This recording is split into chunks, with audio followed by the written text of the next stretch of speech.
Hola, ¿qué tal? Soy Germán Ware y estamos de vuelta con Never Alone. Este no es el episodio número 2, es el episodio número 1 y medio, le voy a llamar, porque quiero mostrar las escenas que han quedado sin ver, las que no he visto en el episodio número 1.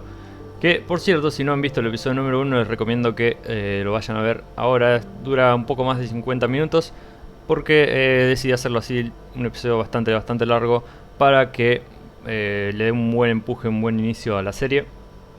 Está muy interesante este juego, muy bien logrado. Y el hecho de que vaya a mostrar ahora los episodios es porque está muy interconectado con el juego en sí, con las cosas que vamos viendo, los elementos, los personajes, y otras herramientas.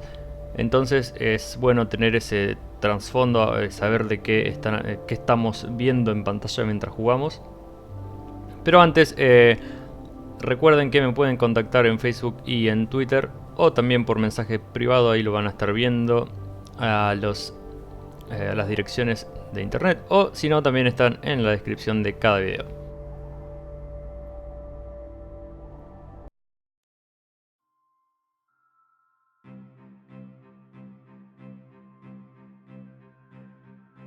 One of the things I think a lot of people need to understand is we aren't a museum piece. The Iñupiaq people are a living people and a living culture. Even though we're in northern Alaska, which covers this vast area from Nome all the way over the Canadian border, is that there is this extreme value of interconnectedness and interdependence. It's a hunting society, a gathering society from thousands of years. This is what creates our culture. That special relationship between humans and the natural world and the animals, and that it teaches you how to have a society that doesn't do too much harm to the world. Love and respect for nature, for one another, for our elders. Very, very fundamental value, key to life.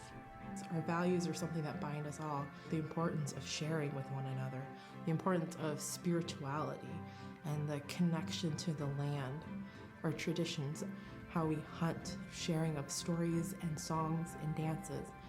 I'm Iñupiaq. I'm from the Arctic Ocean. I am Iñupiaq. It's very important to me. It's who I am as a person. And we're very proud of who we are, and we want to continue that. Muy bien, un poquito de historia, de background sobre esta cultura Iñupiaq. No lo he visto.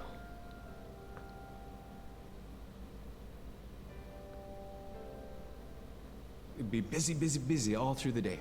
You get up and you just go right to work, right to work. There's always something to do. There's never any idle time. The only idle time we had was after we eat and before we go to bed. One of the older people would be relaxing, laying down there and saying, it'd be really nice to hear a story. And then just organically, someone would just start telling the story. Storytelling for the Iñupiaq people is very important because it not only created that sense of community, but is a way to pass on wisdom to the next generation. It was like TV, It was just like, it was as good as any movie you've ever seen. And the storyteller told it so clearly that it was just as powerful as any of the greatest movie blockbusters you've ever seen. There was a reason behind the stories that we were told because they held traditional knowledge. They held things that we might need to know in life, whether it was about how to find food or how to survive, or it was about well-being and the importance of connecting with people and being a good member of the community. We all do stories. We all live in stories. We all tell stories to our friends, and they need to be told. They need to be heard. Muy bien, muy interesante. Todos tenemos historias, es cierto, muy cierto. Creo que de todos los videos solamente vi el del oso, lo vi completo, los demás como los empezaba un poco y los sacaba, así que aunque este no tiene el simbolito de admiración, pero bueno, vamos a ver.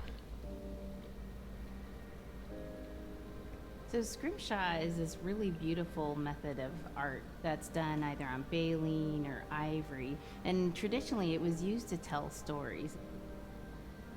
Each etching is telling a story of some event. Caribou hunting was taking place. This is what was going on. War began around this time. And so it sort of gives you a timeline of history through etching. An elder or the person who carved it would literally be able to read the scrimshaw story. They're like reading a book, in a way. A lot of the storytelling traditions would be things that after the storytelling was done, we just rely on the next person telling it. And so scrimshaw is a very important way for Alaskan Native people to record their history.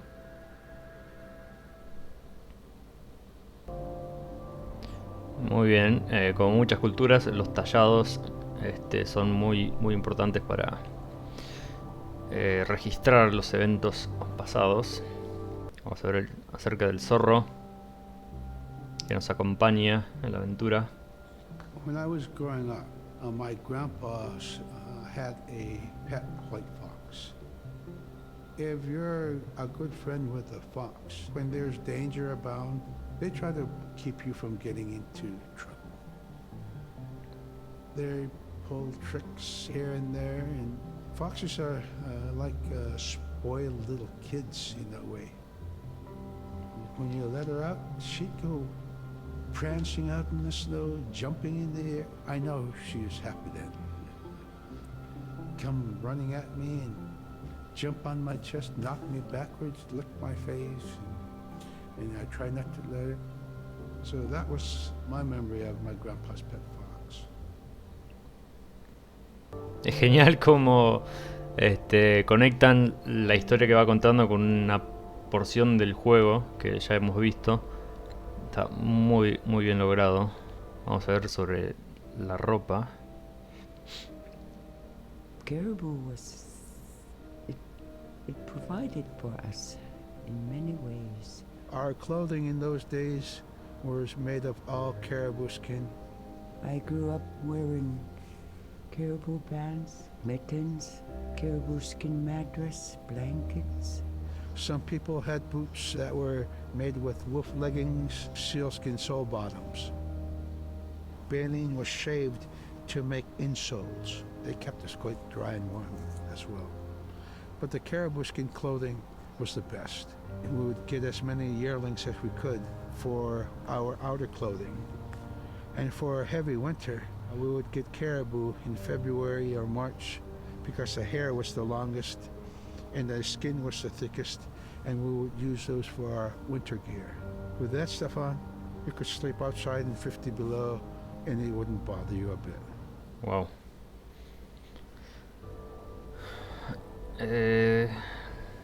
Sí, este no lo he visto. En esto está basado en lo de Silla los is the espíritus weather. que vemos. It also means the atmosphere. Here's the nuna, or the land, and it's anything from the land into the moon, the sun, the stars. That's Silla. It's a very spiritual, and we have a relationship with Silla. Silla has a soul in the same way we do as people, in the same way animals do.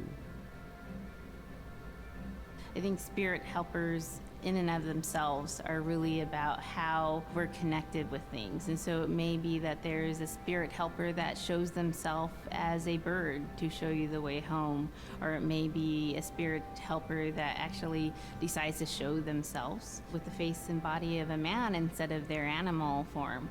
And so I think one of the things that's hard to understand is that it's not one way of seeing things. It's one way of knowing you're connected to everything. We've always had that spirituality of everything around us. It's the interaction you have with the air you breathe, the ocean that you gather resources from, the rivers from which you gather fish, the tundra from which you pick berries, the animals that keep themselves. It's all of that.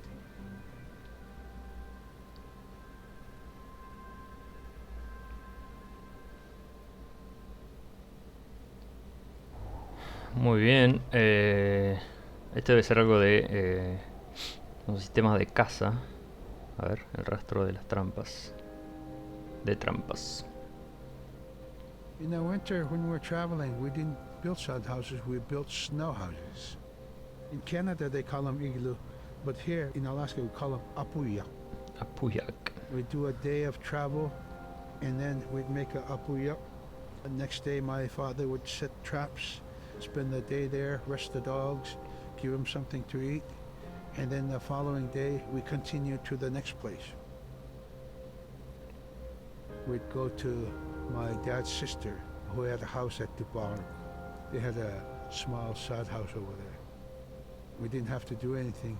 We just visit with them, and my dad and my sister were glad to see each other, and they'd talk away while us kids played outside or go to sleep. By the time we get back to our home, my father would leave us with our aunt or with my grandmother, and then he'd start on his trips and go check his trap line. We were not into 8 to 5 kind of time, you know. We're in a totally different kind. We're in ecological time.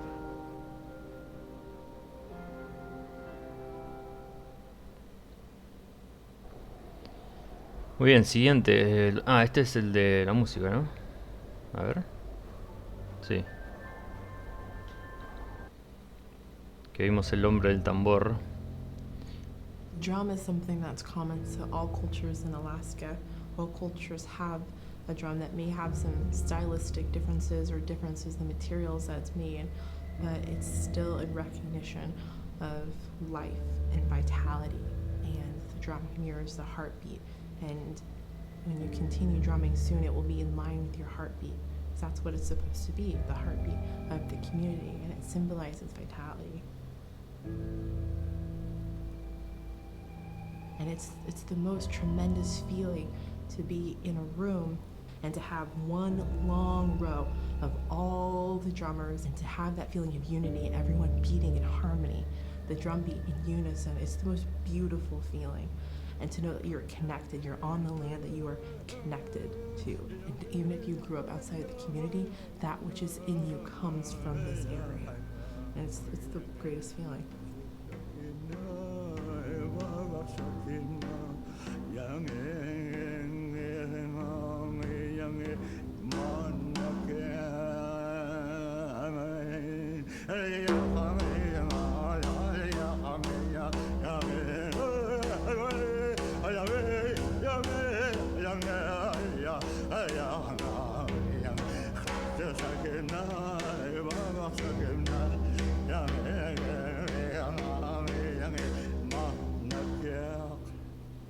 Man, I went at it and look what happens. Rompió la... no sé cómo llamarle al palito que usa para tocar el tambor, pero bueno. ¿Este lo vi completo? No, creo que no.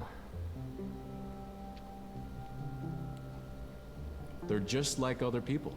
They just happen to be very small and extremely strong.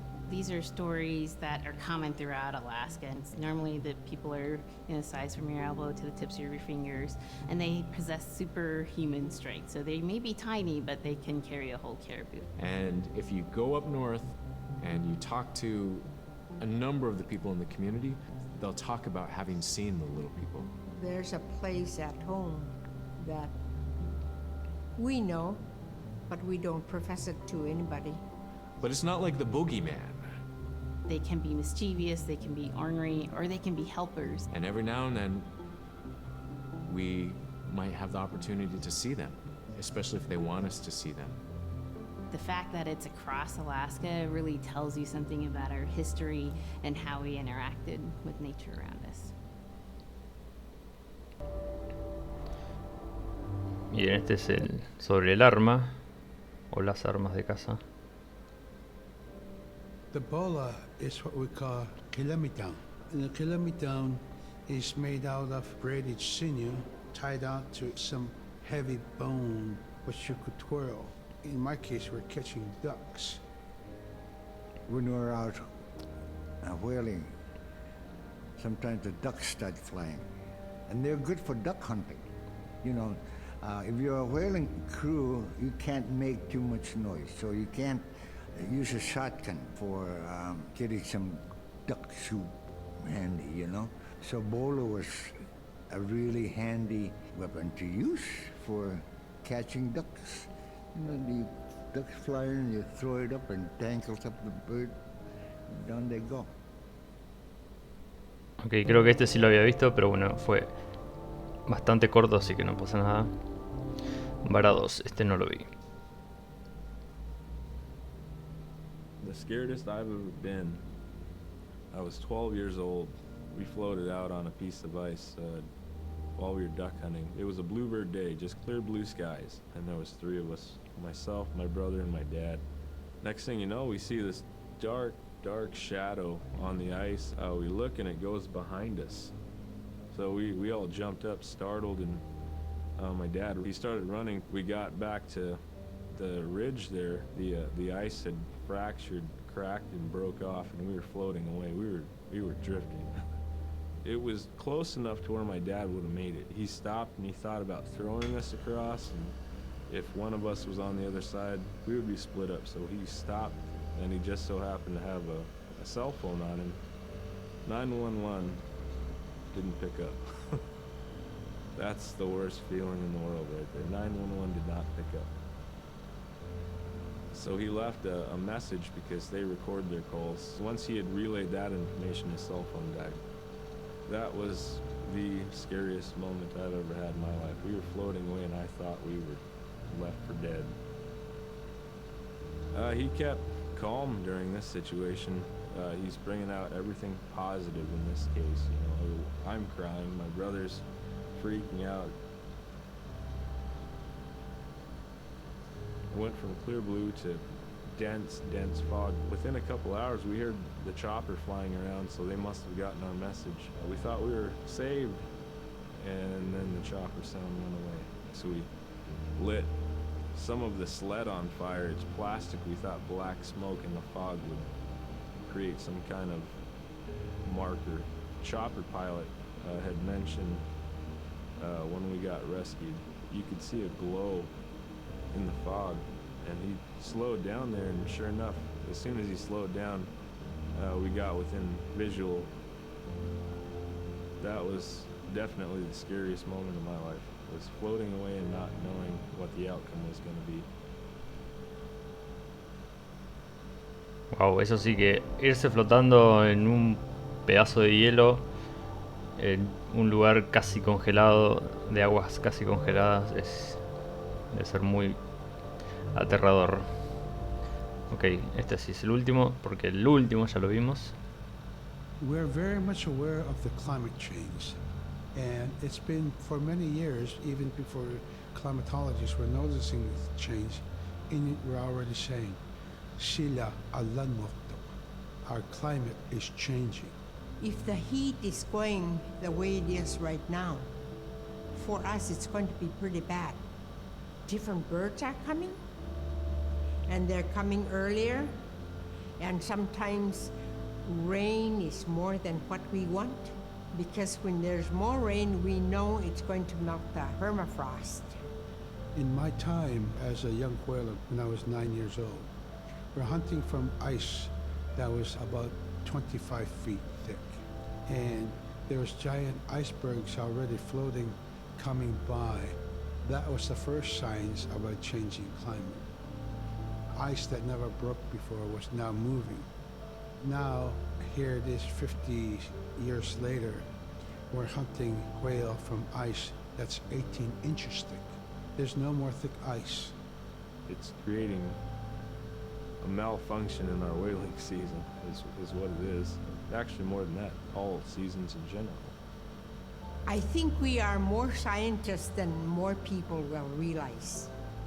We have more knowledge of those things than people will ever know.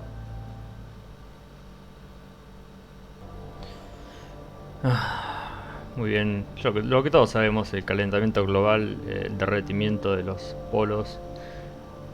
Y bueno, y el último video ya lo vimos en el episodio 1.